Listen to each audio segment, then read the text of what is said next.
Hello everyone and welcome back to this channel. Today we're going to looking at how to handle difficult clients on Fiverr.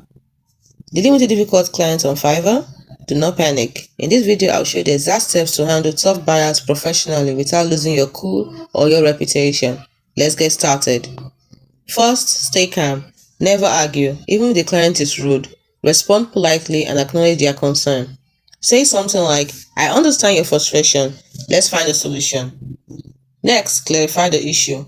Ask specific questions to pinpoint the problem. If they're asking for extra work beyond the original agreement, politely refer them to your gig terms or offer a paid revision. If the client becomes unreasonable, involve Fiverr support. Do not fix your account trying to please them. Finally, protect yourself. Always keep communication inside Fiverr's messaging system for proof in case of disputes. Handling difficult clients is part of freelancing. Stay professional, set boundaries, and never compromise your standards. It's as simple as that.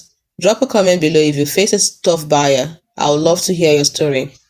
And don't forget to like and subscribe for more Fiverr tips. See you in the next video.